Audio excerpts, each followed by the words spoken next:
Hello and welcome to the Sacrilege how-to guide for the Flame Leviathan with the yellow tower up in 10-man Ulduar. I'm Arkham, leader of Sacrilege, and I'll be walking you through how my group handles this particular encounter.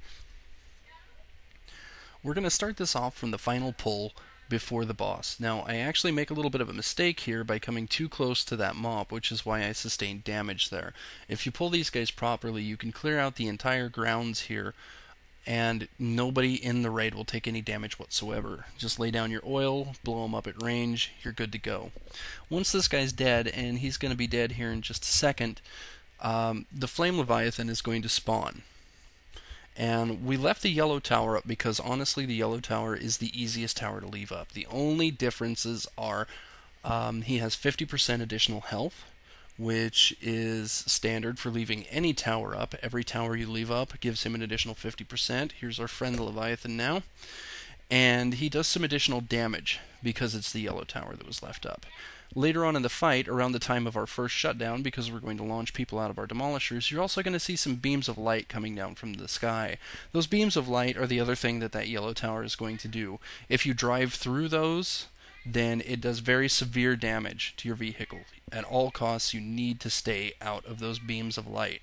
Other than that, there's no significant difference, except that it's really a lot better to go ahead and launch. For this encounter, the people that we're launching are a mage, Adamord, and a balanced druid, Nyane. We're going to go ahead and fire them up onto the back of the Leviathan. They're going to take out the two turrets up there. They're going to put him in shutdown, and he is going to take additional damage during that shutdown, 50% additional damage, so that that helps us counteract that 50% additional health. Save up your pyrite for the time when he goes into shutdown, because if you start stacking it on, that's when you're really going to put some big hurt on this guy. There are those beams of light I was talking about. Here we go into shutdown, and our mage and our boomkin got thrown off the back of the Leviathan. I'm going to go over, pick them up, get them loaded back into the demolishers so they can get ready to get launched again. There really aren't significant changes. Basically, you see that he's doing his flame jets. That still needs to be interrupted. You still need to stay away from it. It does pretty hefty damage, especially to us poor bike drivers. For the fact that it's the yellow tower that's up and he's doing additional damage, that makes it even worse on us. You still need to be dropping oil around the Leviathan to slow him down. Putting him into shutdown does wipe out the speed increase that he continually gathers, but keeping the oil down around him is going to be a benefit outside of that. The other thing that I can suggest is that you try to make sure that when you see your countdown to switch to a new target is coming close to the end, generally about the 5-second mark, the people who are following him go ahead and turn around and take off the opposite direction. He's going to turn around a lot faster than you can. He has a much better ability to corner than you do. So it's important that you give yourself a jump and you drive in straight lines.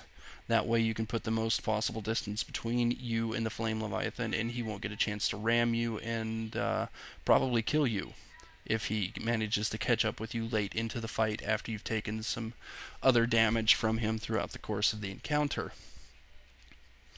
At this point, Leviathan's pretty close to being dead. Those of you who've done this encounter without any of the towers up, you've probably noticed a number of similarities. It's about this point, or really close to it, that the other bike driver, Ametha, my off-tank, gets knocked off her bike. You'll see her epic final moments of launching her shield at him as he goes into shutdown and is defeated. All in all, it was a pretty smooth, pretty efficient kill, and I hope that watching this video will help you to have an easier time of handling the Flame Leviathan with the yellow tower up in 10-man Ulduar.